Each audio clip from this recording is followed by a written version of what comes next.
എല്ലാവർക്കും നമസ്കാരം. ഞാൻ അശ്വിൻ. ഇന്ന് നമ്മളുടെ പ്രധാനമന്ത്രി ശ്രീ നരേന്ദ്രമോദി ബ്രൂണൈ എന്ന് പറയുന്ന ഒരു രാജ്യം സന്ദർശിക്കുകയും അവിടുത്തെ സുൽത്താനോടൊപ്പം നിൽക്കുന്ന ചിത്രങ്ങളൊക്കെ നമ്മൾ സോഷ്യൽ മീഡിയയിലൂടെ കണ്ടിട്ടുണ്ടായിരുന്നല്ലേ. അവിടുത്തെ സുൽത്താൻ്റെ പേരാണ് ഹസാൻ അൽ ബൊൽക്കിയ. അവിടുത്തെ സുൽത്താനും അതോടൊപ്പം പ്രൈം മിനിസ്റ്റർ അഥവാ പ്രധാനമന്ത്രി കൂടിയാണ്. ഇന്ന് നമ്മൾ സംസാരിക്കാൻ പോകുന്നത് ആ ഒരു സുൽത്താൻ്റെ കഥയാണ്. അത് വളരെ ഇൻട്രസ്റ്റിംഗ് ആയിട്ടുള്ള കഥയാണ്. അത് എന്താണ് ഇൻട്രസ്റ്റിംഗ് എന്ന് പറഞ്ഞു കഴിഞ്ഞാൽ അദ്ദേഹം പൈസ ചിലവാക്കുന്ന ഒരു രീതിയൊക്കെ ഉണ്ട്. ഇപ്പോൾ നമ്മളുടെ രാജ്യത്തും കോടീശ്വരന്മാരുണ്ടല്ലേ, അംബാനി, അദാനി, അവരൊക്കെ അത്രയും കോടാനുകോടിക്കണക്കിന് രൂപയുണ്ട്. പക്ഷേ അവരൊന്നും പൈസ സ്പെൻഡ് ചെയ്യുന്നതുമായി ബന്ധപ്പെട്ട് അത്രത്തോളം രസകരമായിട്ടുള്ള കാര്യങ്ങളൊന്നും എടുത്തു പറയാനില്ല. ഇപ്പോൾ അംബാനി കല്യാണം ഓക്കെ ആയിരുന്നു, 1000 കോടി ചിലവാക്കിയിട്ടുള്ള ഒരു കല്യാണം, അതിനെപ്പറ്റി നമ്മൾ വീഡിയോ ചെയ്തിട്ടുണ്ടായിരുന്നല്ലേ. എന്നാൽ ഈ ബ്രൂണൈ സുൽത്താൻ്റെ കാര്യത്തിലേക്ക് വരുവാണെങ്കിൽ ലോകമെമ്പാടും ചർച്ച ചെയ്യുന്ന കുറച്ച് ശീലങ്ങളും കാര്യങ്ങളും റെക്കോർഡുകളൊക്കെ സൂക്ഷിക്കുന്ന, ആഡംബരത്തിൻ്റെ പേരിൽ സൂക്ഷിക്കുന്ന ഒരു വ്യക്തിയാണ് ബ്രൂണൈ സുൽത്താനായിട്ടുള്ള ഹസാൻ അൽ ബുൽക്കിയ. അദ്ദേഹത്തിൻ്റെ രസകരമായിട്ടുള്ള കാര്യങ്ങളൊക്കെയാണ് പറയാൻ പോകുന്നത്. മലേഷ്യയ്ക്കും സൗത്ത് ചൈന സീക്കും ഇടയിൽ കിടക്കുന്ന വളരെ ചെറിയൊരു രാജ്യമാണ് ബ്രൂണൈ എന്നുള്ളത്. പക്ഷെ എങ്ങനെയാണ് ഈ രാജ്യവും അവിടുത്തെ ഭരണാധികാരികളും ഒക്കെ തന്നെ ഇത്രയും പണക്കാരായത്? റിച്ച് ആയതെന്ന് നോക്കുകയാണെങ്കിലും മറ്റൊന്നുമല്ല, എണ്ണയാണ്. നല്ല സുലഭമായിട്ട് എണ്ണ ലഭിക്കുന്ന, ഖനനം ചെയ്യാൻ പറ്റുന്ന ഒരു രാജ്യമായിരുന്നു ബ്രൂണൈ. അങ്ങനെ എണ്ണ ഖനനം പോസിബിൾ ആയ കാലം മുതൽ സെക്കൻഡുകൾ, അതായത് കണക്കുകൾ ഞാൻ പറഞ്ഞുതരാം. ഓരോ സെക്കൻഡിലും ആ രാജ്യത്തിന് കിട്ടുന്നത് വരുമാനം എണ്ണയിൽ നിന്നും, എണ്ണ, ഗ്യാസ്, പെട്രോളിയം പ്രോഡക്ട്സ് ആണ് വരുന്നത്. അതിൽ നിന്ന് ഓരോ സെക്കൻഡിൽ കിട്ടുന്ന വരുമാനം 103 അമേരിക്കൻ ഡോളറിന് മുകളിലാണ്. അതായത് 8400 രൂപയോളം വരും. ഇനി ഒരു ദിവസത്തെ കണക്കുകൾ നോക്കുവാണെങ്കിൽ ആവറേജ് ആയിട്ട് 9 മില്യൺ US$ ഒക്കെ വരാറുണ്ട്. അത് എത്ര ഇന്ത്യൻ റുപ്പിയാണെന്ന് അറിയാവോ? 75 കോടി. ആ രാജ്യത്തിൻ്റെ, ആ കുഞ്ഞു രാജ്യത്തിൻ്റെ ആ ഒരു ഒറ്റ ദിവസത്തെ വരുമാനമാണ് 75 കോടി എന്നുള്ളത്. പിന്നെ എങ്ങനെ അവിടുത്തെ സുൽത്താനും ഭരണാധികാരികളൊക്കെ ഇത്രത്തോളം പൈസ ചിലവാക്കാതിരിക്കും? ഇപ്പോൾ നമ്മൾ വിചാരിക്കും അവർ മാത്രമാണെന്നല്ല, ഇത്രയും ആ ഒരു ചെറിയ രാജ്യമാണ്. ഏകദേശം 4 ലക്ഷത്തോളം ആൾക്കാരെ അവിടെ ജീവിക്കുന്നുള്ളൂ. ഇപ്പോൾ കേരളത്തിൽ തന്നെ 3.5 കോടിയുള്ള ആൾക്കാരുണ്ടല്ലോ. പക്ഷേ ആ ഒരു രാജ്യത്താകപ്പാടെ 4 ലക്ഷത്തിൽ പരം ആൾക്കാരേ ഉള്ളൂ. അതുകൊണ്ട് തന്നെ ഭൂരിഭാഗം പേർക്കും നല്ല മെച്ചപ്പെട്ട ജീവിത സാഹചര്യമാണുള്ളത്. എല്ലാവരും നല്ല ആഡംബരത്തിലും അടിച്ചുപൊളിയിലും ഒക്കെ തന്നെയാണ് ജീവിക്കുന്നത്. വർഷം 1984 ബ്രൂണൈ ബ്രിട്ടീഷുകാരിൽ നിന്നും സ്വതന്ത്രമാകുന്നത്. സ്വതന്ത്രമാകുന്ന മുമ്പ് തന്നെ എണ്ണ ഖനനം ഒക്കെ ആരംഭിച്ചിട്ടുണ്ടായിരുന്നു. അപ്പോൾ ഒന്നാലോചിച്ച് നോക്കുക, അതിലും കുറച്ച് തുകയല്ലേ സുൽത്താനൊക്കെ കൊടുക്കത്തുള്ളൂ അല്ലേ? അങ്ങനെ കൊടുത്തിട്ട് പോലും ആ ഒരു വർഷങ്ങളായപ്പോഴേക്കും ആ ഒരു 80 കാലഘട്ടങ്ങളിൽ തന്നെ സുൽത്താൻ്റെ സ്വത്ത് മാത്രം 40 ബില്യൺ US$ ഉണ്ടായിരുന്നു. അതായത് ഇത്രത്തോളം ഇന്ത്യൻ റുപ്പി അന്ന് വരും. അത് ഇന്ന് എത്ര ഇന്ത്യൻ റുപ്പി ആണെന്ന് ജസ്റ്റ് ഒന്ന് കൂട്ടി നോക്കുക. അതിനുശേഷമാണ് വളരെ അഡ്വാൻസ്ഡ് ആയിട്ടുള്ള ടെക്നോളജീസ് ഈ എണ്ണ ഖനനം ചെയ്യാനൊക്കെ വന്നിട്ടുണ്ടായിരുന്നത് അല്ലേ. അതൊക്കെ ഉപയോഗിച്ച് വീണ്ടും ഒരുപാട് ഖനനം ചെയ്യുകയാണ്, ഒരുപാട് എണ്ണ വിൽക്കുകയാണ്, ഒരുപാട് തുക, കോടിക്കണക്കിന് രൂപ ഈ രാജ്യത്തേക്ക് ഒഴുകുകയാണ്. അതുകൊണ്ട് തന്നെ ഒരു ഒറ്റ മുടിവെട്ടിന് ഏറ്റവും കൂടുതൽ തുക ചിലവാക്കുന്ന ഒരു വ്യക്തിയായി മാറി ബ്രൂണൈ സുൽത്താൻ എന്നുള്ളത്. ഇനി ബ്രൂണൈ സുൽത്താന്റെ രസകരമായിട്ടുള്ള ചിലവുകളിലേക്ക് വരുവാണെങ്കിൽ ആദ്യത്തെ കാര്യമായിട്ട് പറയാനുള്ളത് ഹെയർ കട്ടിംഗ് ആണ്. അദ്ദേഹം മാസാമാസം മുടി ട്രിം ചെയ്ത് നിർത്താറുണ്ട്. അതാണ് അദ്ദേഹത്തിന്റെ ഹെയർ കട്ടിങ്. നമ്മൾ ഹെയർ കട്ടിങ്ങിന് വേണ്ടി എത്രയൊക്കെയാണ് ചിലവാക്കുന്നത്? ഇപ്പോൾ 200 രൂപ ചിലവാക്കും. അല്ലെങ്കിൽ ഇനിയിപ്പോൾ നിങ്ങൾ കല്യാണമൊക്കെ ബന്ധപ്പെട്ട് ഹെയർ കളറിങ് ചെയ്യണം, ഹെയർ ഡ്രസ്സ് ചെയ്യണം, മറ്റ് മേക്കപ്പും കാര്യങ്ങളൊക്കെ കൂടെ ഒരു 10,000 രൂപ വരെയൊക്കെ കൊടുക്കുക അല്ലേ. പക്ഷേ ബ്രൂണൈ സുൽത്താൻ പണ്ടൊന്ന് മുടി വെട്ടിയത് ആ ഒരു റേറ്റാണ് അദ്ദേഹത്തിന്റെ നോർമൽ ചിലവുകൾ. അതിനുവേണ്ടി ചിലവാക്കിയിട്ടുള്ള റിപ്പോർട്ടഡ് റേറ്റ്, ഒഫീഷ്യൽ റേറ്റ് എത്രയായിരുന്നു എന്നറിയാവോ? 24,000 US$, അതായത് 20 ലക്ഷം ഇന്ത്യൻ റുപ്പി. ഇപ്പോൾ നിങ്ങൾ ചിന്തിക്കും, ഒരൊറ്റ മുടിവെട്ടിന് 20 ലക്ഷം ചിലവാക്കി എന്ന് പറയുമ്പോഴേക്കും അത്രയും ഈ ഒരു കൂലി മേടിക്കുന്ന ബാർബർ ആരാണ്? അല്ല, മുടിവെട്ട് തന്നെയല്ലേ അവിടെ ഉള്ളൂ. പിന്നെന്താണ് ഇതിൻ്റെ അകത്ത് സ്പെഷ്യാലിറ്റി എന്നല്ലേ? പക്ഷേ ഇവിടുത്തെ ഒരു പ്രത്യേകത എന്തെന്ന് പറഞ്ഞു കഴിഞ്ഞാൽ ഈ ചിലവപ്പാടെ പോകുന്നത് ആ ബാർബറിൻ്റെ കൂലിയായിട്ടല്ല, മറിച്ച് ബ്രൂണൈ സുൽത്താൻ്റെ ഒരു രീതി എന്തെന്ന് പറഞ്ഞാൽ ലോകത്തിൻ്റെ വിവിധ ഭാഗങ്ങളിൽ നിന്നുള്ള അദ്ദേഹത്തിന് താല്പര്യമുള്ള ചില ബാർബറുകളെയോ ബ്യൂട്ടീഷ്യൻസിനെയോ ഒക്കെ അദ്ദേഹത്തിൻ്റെ രാജ്യത്തേക്ക് കൊണ്ടുവന്നാണ് അദ്ദേഹം മുടിവെട്ടിക്കുന്നത്. ഒരു ഉദാഹരണം പറയുവാണെങ്കിൽ കെൻ മൊഡസ്റ്റോ, ലണ്ടനിലാണ് അദ്ദേഹത്തിൻ്റെ താമസം, അദ്ദേഹത്തിൻ്റെ വീട്. അപ്പോൾ അദ്ദേഹത്തെ കൊണ്ട് മുടിവെട്ടിച്ചതിനായിരുന്നു $24,000 ആയിട്ടുണ്ടായിരുന്നത്. എങ്ങനെയാണ് ചിലവ് വന്നതെന്ന് നോക്കുകയാണെങ്കിൽ കെൻ മൊഡസ്റ്റോ സഞ്ചരിക്കാനായിട്ട്, ബ്രൂണൈയിലേക്ക് സഞ്ചരിക്കാൻ 7000 മൈൽ വരുന്ന റൗണ്ട് ട്രിപ്പ് ആണല്ലോ, private jet, first class private jet ഒരുക്കും അദ്ദേഹത്തിന് ബ്രൂണൈ താമസിക്കാനായിട്ട്. 5 സ്റ്റാർ ആയിട്ടുള്ള ഹോട്ടൽസ്, അദ്ദേഹത്തിന് അവിടെ സഞ്ചരിക്കാനായിട്ട് ആഡംബര കാറുകൾ, അദ്ദേഹത്തിന് ഭക്ഷണം, അദ്ദേഹത്തെ അസിസ്റ്റ് ചെയ്യാനായിട്ട് സെക്രട്ടറിമാർ എല്ലാം കൂടെ പ്രൊവൈഡ് ചെയ്യും. അപ്പോൾ ഈ ഒരു പ്രൈവറ്റ് ജെറ്റ് 7000 മൈൽ റൗണ്ട് ട്രിപ്പാണ്. അതിന് മാത്രമായിട്ട് എന്തോ 18,000 US$ ആയിട്ടുണ്ടായിരുന്നു. അപ്പോൾ ബാക്കി അദ്ദേഹത്തിൻ്റെ താമസം, ഭക്ഷണം, പിന്നെ അദ്ദേഹത്തിൻ്റെ കൂലി, ഇതെല്ലാം ഉൾപ്പെടെയായിരുന്നു $24,000 വന്നിട്ടുണ്ടായിരുന്നു അല്ലേ. എന്തായാലും കെൻ മൊഡസ്റ്റോയുടെയൊക്കെ ലൈഫ് നമ്മളൊക്കെ പഠിച്ച് സമയം കളഞ്ഞു. അദ്ദേഹം ഈ ബാർബർ തൊഴിലിന് പോയി, അദ്ദേഹത്തിന് ഭാഗ്യം തുണച്ചു, അദ്ദേഹത്തിന് ബ്രൂണൈ സുൽത്താൻ്റെ മുടിവെട്ടുകാരനാകാൻ പറ്റി. അദ്ദേഹം തിരിച്ചു പോരുമ്പോഴേക്കും അദ്ദേഹത്തിന്റെ അക്കൗണ്ടിൽ വീഴുന്നതാകട്ടെ ലക്ഷങ്ങളും. അടുത്തത് സുൽത്താന്റെ വീടല്ല കൊട്ടാരമായിട്ടുള്ള പാലസ് അല്ലെ, ഇസ്താന നൂർ ഇമാമാണ്. ഇപ്പോൾ നമ്മുടെയൊക്കെ വീടിന് പരമാവധി എത്ര സ്ക്വയർ ഫീറ്റ് ആണ് വരുന്നത്? 2500, 5000. ഇനി നല്ല പണക്കാരുടെയൊക്കെ ആണെങ്കിൽ ഒരു 10,000 വരെയൊക്കെയാണ് നമ്മുടെ നാടുകളിൽ പൊതുവെ കാണാറുള്ളത് അല്ലേ. എന്നാൽ സുൽത്താന്റെ കൊട്ടാരത്തിന്റെ വീടിന്റെ സ്ക്വയർ ഫീറ്റ് അളവ് പറയുവാണെങ്കിൽ 21 ലക്ഷം സ്ക്വയർ ഫീറ്റ് ആണ്. അപ്പം തന്നെ നിങ്ങൾക്ക് ചിന്തിക്കാം അതിന്റെ അളവല്ലേ. നമുക്ക് ഫോട്ടോയിൽ കണ്ടു കഴിഞ്ഞാൽ മനസ്സിലാക്കാൻ സാധിക്കത്തില്ല. അത്രയും ബ്രഹ്മാണ്ഡമായിട്ടുള്ള ഒരു വസതിയാണത്. അതുകൊണ്ട് തന്നെ ഏറ്റവും വലിയ വസതി എന്നുള്ള പേരിൽ ഗിന്നസ് റെക്കോർഡിൽ ഇത് ഇടം പിടിച്ചിട്ടുണ്ട്. ഒരൊറ്റ വ്യക്തിയുടെ ഏറ്റവും വലിയ വസതിയാണിത്. ഒന്ന് ആലോചിച്ച് നോക്കണം, അത്രയും വലിയ സെറ്റപ്പാണ് അതിലുള്ളത്. ഇനി ഇതിൻ്റെ അകത്ത് 1700 മുകളിൽ വരുന്ന മുറികളുണ്ട്, റൂംസ് ഉണ്ട്, 257 ബാത്റൂംസ്, 5 സ്വിമ്മിംഗ് പൂളുകൾ, അതുപോലെ 10,000 കാറുകൾ പാർക്ക് ചെയ്യാൻ പറ്റുന്ന 110 ഗ്യാരേജുകളുണ്ട്. അപ്പോൾ കാറുകൾ അത്രയും ഉണ്ടോ? അതിലേക്കൊക്കെ വരാം. കാറുകളൊക്കെ വളരെ രസകരമായിട്ടുള്ള കാര്യമാണ്. അപ്പോൾ ഇത്രയും വലിയൊരു ഒരു പാലസിൻ്റെ ഒരു രീതി നിങ്ങൾക്ക് ആലോചിക്കാമല്ലോ. ഇനി ആ പാലസിൻ്റെ മാത്രം, അതായത് അതിൻ്റെ അകത്തെ വസ്തുക്കളുടെ ഒന്നും നമ്മൾ കണക്ക് കൂട്ടുന്നില്ല, പാലസിൻ്റെ മാത്രം ഒരു റേറ്റ് എന്ന് പറയുവാണെങ്കിൽ നിലവിലെ മാർക്കറ്റ് പ്രകാരം $4 ബില്യൺ പറയും. അതായത് 32,000 കോടി ഇന്ത്യൻ റുപ്പിക്ക് മുകളിൽ മാത്രം ആ പാലസിന് വില മതിക്കും. അതിൻ്റെ അകത്തെ സാധനങ്ങളൊന്നും കൂട്ടിയിട്ടില്ല. ഇനി അകത്തേക്ക് പോയി കഴിഞ്ഞ് കഴിഞ്ഞാൽ എൻ്റെ പൊന്നുമക്കളെ ഒന്നും പറയണ്ട. എല്ലായിടത്തും സ്വർണം കൊണ്ടുള്ള പരവതാനി, വജ്രം കൊണ്ടുള്ള, നമ്മുടെ വീട്ടിൽ സാധാരണ CF എല്ലാം ഇട്ടിട്ടിരിക്കുമല്ലോ, പക്ഷേ അവിടെ അതിൻ്റെ അകത്തൊക്കെ ഈ ഷാൻലിയറൊക്കെ ഡയമണ്ട് കൊണ്ടാണ്, ഒറിജിനൽ പ്യുവർ വജ്രം കൊണ്ടാണ് ഉണ്ടാക്കിയിരിക്കുന്നത്.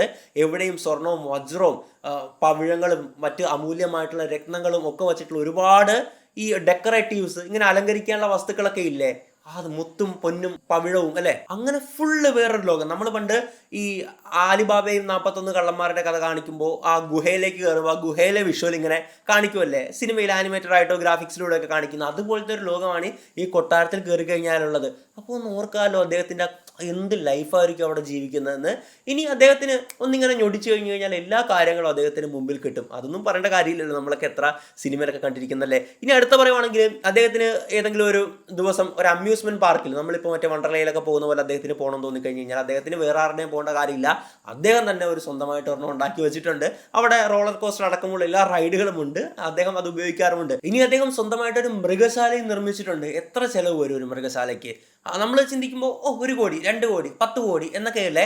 പക്ഷേ ഇദ്ദേഹത്തിൻ്റെ മൃഗശാലയ്ക്ക് അദ്ദേഹം ചിലവാക്കിയത് $10 ബില്യൺ ആണ്. അതായത് 80,000 കോടി ഇന്ത്യൻ റുപ്പിയോളം വരും. അതെന്തുകൊണ്ടാണ് അത്രയും വില വരുന്നത് നോക്കുവാണെങ്കിൽ, ലോകത്തിലെ ഏറ്റവും അത്യപൂർവമായിട്ടുള്ള ജീവജാല വർഗ്ഗങ്ങളെയാണ് അദ്ദേഹം കൊണ്ടുവന്നിട്ടുള്ളത്. അപ്പോൾ അതൊക്കെ കോടിക്കണക്കിന് രൂപ മുടക്കിയിട്ടാണ് ഇങ്ങോട്ട് കൊണ്ടുവന്നിട്ടുള്ളത്. മാത്രമല്ല ആ ജീവജാലങ്ങൾക്ക് വേണ്ടിയിട്ടുള്ള എല്ലാത്തരം എയർ കണ്ടീഷൻ വേണ്ടവർക്ക് എയർ കണ്ടീഷൻ, ചൂടുള്ള അന്തരീക്ഷം വേണ്ടവർക്ക് കൃത്രിമമായിട്ട് ചൂട് കൊടുക്കുക, വെള്ളം വേണ്ടവർക്ക് വെള്ളം, അങ്ങനെ എല്ലാത്തരം കാര്യങ്ങളും ആ ഒരു സൂവിൻ്റെ അകത്ത് ഒരുക്കിയിട്ടുണ്ട്. അപ്പോൾ ഈ വളരെ വംശനാശ ഭീഷണി നേരിടുന്ന പക്ഷികൾ, ജന്തുക്കൾ, ഇഴജന്തുക്കൾ, മൃഗങ്ങൾ, എല്ലാത്തരം സാധനങ്ങളും അവിടെ ഉണ്ട്. അതുകൊണ്ടാണ് ഇത്രയും അവർക്ക് വേണ്ടിയിട്ടുള്ള സെറ്റപ്പൊക്കെ കൊണ്ടാണ് ഇത്രയും ചിലവ് അതിന് വന്നിട്ടുണ്ടായിരുന്നത്. മാത്രമല്ല ഏക്കർ കണക്കിന് വിസ്തൃതിയിൽ അതിങ്ങനെ പരന്ന് കിടക്കുകയും ചെയ്യുകയാണ്. ഇനി ഒരു ഞായറാഴ്ച ദിവസം വൈകിട്ട് വെറുതെ ഇരിക്കുമ്പോൾ അദ്ദേഹത്തിന് ഗോൾഫ് കളിക്കണമെന്ന് തോന്നിക്കഴിഞ്ഞ് കഴിഞ്ഞാൽ അദ്ദേഹത്തിന് സ്വന്തമായിട്ടൊരു ഗോൾഫ് ക്ലബ്ബും ഉണ്ട്. കടലിനോട് ചേർന്ന് ഏക്കർ കണക്കിന് ഭൂമി അദ്ദേഹം കോടിക്കണക്കിന് രൂപയ്ക്ക് മേടിച്ചിട്ടിട്ടുണ്ട് ഗോൾഫ് കളിക്കാൻ വേണ്ടി മാത്രം. അദ്ദേഹം ഗോൾഫ് കളിക്കും, അദ്ദേഹത്തിന് ഒരുപാട് സ്പോർട്സ് ആൻഡ് ഗെയിംസ് ഇഷ്ടമാണ്. പക്ഷെ അത് കൂടാതെ തന്നെ അദ്ദേഹത്തിൻ്റെ ഒരു പ്രധാന വിനോദമാണ് ഈ ഒരു കളി കാണുക എന്നുള്ളത്. അതിന് വേണ്ടിയിട്ട് അദ്ദേഹം ഇപ്പോൾ ഗോൾഫ് ആണെങ്കിൽ തന്നെ ഇന്റർനാഷണൽ പ്ലെയേഴ്സിനെ അദ്ദേഹം ഇറക്കും. ഇപ്പോൾ വർഷത്തിൽ 2 തവണയോ അല്ലെങ്കിൽ മാസാമാസം ഒക്കെ വെച്ചിട്ട് അദ്ദേഹത്തിന് തോന്നുമ്പോൾ അദ്ദേഹം ഒന്ന് സെക്രട്ടറിയോടൊന്ന് പറഞ്ഞാൽ പോരാ, അടുത്ത ദിവസം ഇന്റർനാഷണൽ പ്ലെയേഴ്സ് ഇവിടെ എത്തും. അവർക്ക് വേണ്ടിയിട്ടുള്ള എല്ലാ സെറ്റപ്പും അവിടുന്ന് അവരുടെ വീട്ടിൽ നിന്നും മുറ്റത്തേക്ക് ഇറങ്ങിയാൽ മതി. കാർ വരും, എയർപോർട്ടിൽ കൊണ്ടുവരുന്നു, പ്രൈവറ്റ് ജെറ്റ് വരുന്നു, ഇവിടെ ഇറങ്ങുന്നു, കാർ വരുന്നു, ഹോട്ടലിൽ താമസിപ്പിക്കുന്നു, കളിക്കുന്നു, തിരികെ പോരുന്നു, അവരുടെ പോക്കറ്റിൽ വീഴുന്നത് കോടികളാണ്. അങ്ങനെ അദ്ദേഹം ഗോൾഫിന്റെ ടൂർണമെന്റ് കാര്യങ്ങളൊക്കെ നടത്താറുണ്ട്. അതുപോലെ ഇദ്ദേഹത്തിന്റെ 50ാം പിറന്നാളുമായി ബന്ധപ്പെട്ടുകൊണ്ട് ഇദ്ദേഹം രാജ്യത്തുടനീളം വലിയ ആഘോഷ പരിപാടികളായിരുന്നു തീർത്തിട്ടുണ്ടായിരുന്നല്ലേ. അതിന്റെ പ്രധാന ഹൈലൈറ്റ് എന്തെന്നാൽ സാക്ഷാൽ ഇതിഹാസം, പോപ്പ് ഇതിഹാസം മൈക്കിൾ ജാക്സന്റെ പ്രോഗ്രാം. അത് 3 ദിവസം നീണ്ടു നിൽക്കുന്ന പ്രോഗ്രാമായിരുന്നു മൈക്കിൾ ജാക്സൺ ഇദ്ദേഹത്തിന് വേണ്ടി ഏറ്റിട്ടുണ്ടായിരുന്നത്. അപ്പോൾ അന്നത്തെ ഒരു റേറ്റ് പ്രകാരം ഏകദേശം 125 കോടി ഇന്ത്യൻ റുപ്യ അതിന് കൊടുത്തിട്ടുണ്ടായിരുന്നു മൈക്കിൾ ജാക്സന്. അതുപോലെ സുൽത്താൻ അദ്ദേഹത്തിന്റെ മകളുടെ കല്യാണത്തിന് വിന്നി ഹൗസ്റ്റൺ എന്ന് പറയുന്ന മറ്റൊരു ടോപ്പ് പോപ്പ് ഗായികയാണ്, അവരെ കൊണ്ടുവന്നിട്ടുണ്ടായിരുന്നു. പരിപാടി കഴിഞ്ഞിട്ട് അവർക്കൊരു ബ്ലാങ്ക് ചെക്കാണ് കൊടുത്തത്, എത്ര വേണമെങ്കിലും എഴുതിയെടുത്തു. കാരണം സുൽത്താൻ അത്രത്തോളം ആ ഒരു പോപ്പ് ഗാനങ്ങൾ ഇഷ്ടപ്പെട്ടിട്ടുണ്ടായിരുന്നു അവരുടെ ഷോയിൽ. അപ്പോൾ അവരൊരു $7 മില്യൺ അതിൽ നിന്ന് എഴുതിയെടുത്തിട്ടുമുണ്ടായിരുന്നു. എന്താ അല്ലേ, നമ്മൾ സിനിമയിലൊക്കെ കണ്ടിട്ടില്ലേ, ചെക്ക് കൊടുത്തിട്ട് എത്ര വേണമെങ്കിലും എഴുതിയെടുത്തു എന്ന് പറയുന്ന പോലെ തന്നെ അതുപോലെ റിയൽ ലൈഫിലാണ്. അതും എത്ര വേണമെങ്കിലും എന്ന് പറയുമ്പോഴേക്കും കോടിക്കണക്കിന് എഴുതിയെടുക്കണോ, എഴുതിയെടുത്തോ എന്നൊരു മൈൻഡാണ് അദ്ദേഹത്തിന്. കാരണം പണം ഇങ്ങനെ ഇരിക്കുകയല്ലേ, പണം ചിലവാക്കാൻ ഒരു മടിയില്ല അദ്ദേഹത്തിന്, പണം വന്നുകൊണ്ടിരിക്കുകയും ചെയ്യുകയാണല്ലേ, പിന്നെന്ത് വേണം. അദ്ദേഹത്തിന് ഇഷ്ടമുള്ള മറ്റൊരു കായിക വിനോദമാണ് പോളോ എന്ന് പറയുന്ന ഒരു ഗെയിം. അതിന് വേണ്ടിയിട്ട് ഒരുപാട് കുതിരകളെയും പോണികളെയും ഒക്കെ തന്നെ അദ്ദേഹം അവിടെ വളർത്തുന്നുണ്ട്. അവർക്ക് വേണ്ടിയിട്ട് സ്പെഷ്യലൈസ്ഡ് ആയിട്ടുള്ള AC 5 സ്റ്റാർ ഹോട്ടൽ സമാനമായിട്ടുള്ള താമസങ്ങൾ, കുതിരയ്ക്കും പോണികൾക്കും 5 സ്റ്റാർ സമാനമായിട്ടുള്ള താമസങ്ങളാണ് ഇദ്ദേഹം ഒരുക്കിയിട്ടുള്ളത്.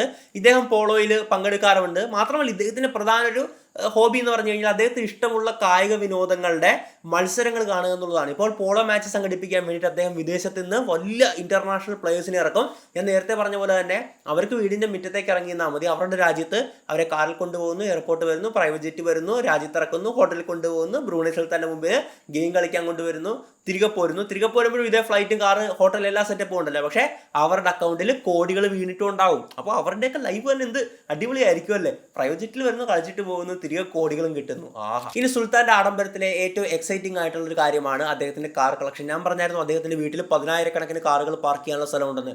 ഇത്രയും കാറുകളൊക്കെ ഒരു സ്വന്തം വീട്ടിൽ പാർക്ക് ചെയ്യേണ്ടി വരുമെന്ന് നിങ്ങൾ ചിന്തിച്ചു കഴിഞ്ഞാൽ അദ്ദേഹത്തിന്റെ പക്കൽ മാത്രം, അദ്ദേഹത്തിന്റെ ഉടമസ്ഥതയിൽ മാത്രം 7,000 മുകളിലധികമുള്ള കാറുകളുണ്ട്.